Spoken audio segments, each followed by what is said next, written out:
Rajasudha channel కి స్వాగతం।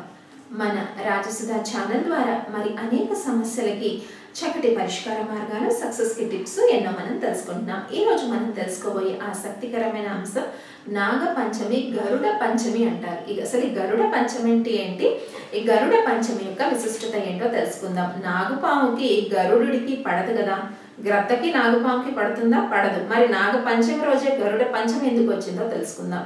మరి బలిష్టమైన సంతానాన్ని ఎవరు పొందాలనుకుంటారు? సంతానం ఒక్కటే పొందడం కాదండి, బలిష్టమైన సంతానాన్ని పొందడానికి గరుడ పంచమి ఈ కథ విన్నట్టయితే మీరు బలిష్టమైన సంతానాన్ని పొందడానికి అవకాశం ఉంటుందట। ఇక్కడ మనం ఒక కథ తెలుసుకుందాం।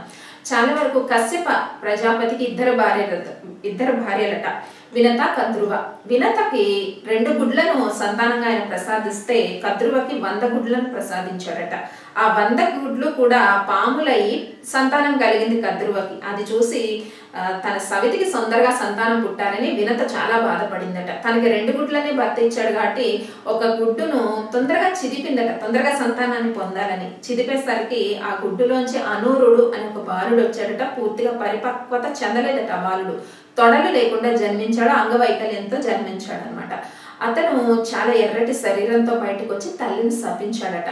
నన్ను ఇంకా సమయము రాకుండానే గుడ్డును చిదిపి బయటకు తీసావు, నాకు అంగవైకల్యంతో నేను పుట్టాను, తొడలు లేకుండా పుట్టాను, కాబట్టి నువ్వు పిన్ని అయిన కద్రువకి బానిసవైపు అని చెప్పి శపించాడట। తర్వాత అనూరుడు సూర్య భగవానుడికి రథసారథిగా వెళ్ళిపోయాడు। మరి 2వ గుడ్డు జోలికి మరి వినత పోలేదట। అది సమయం వచ్చిన తర్వాత ఆ గుడ్డులోంచి ఒక చక్కటి తేజోవంతమైన శరీరం కలిగిన వాడు వైనతేయుడు బయటకు వచ్చాడు। బయటకు వచ్చి మరి తల్లి దాస్య శృంఖలాల నుంచి తల్లిని విడిపించడానికి తన పిన్ని అయిన కద్రువ దగ్గరికి వెళ్ళి అడిగాడట।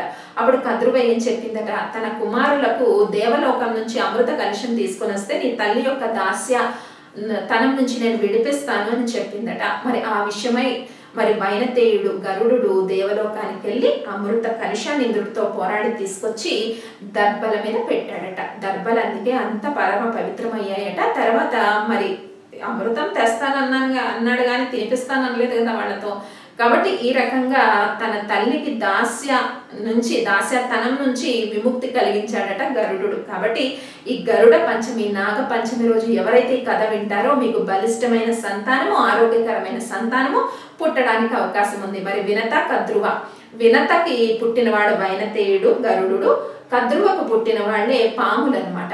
మరి ఈ నాగ పంచమి రోజు చాలా వరకు పాము తన గుడ్లని పెట్టిన తర్వాత అదే సగం గుడ్లని తినేస్తుందట।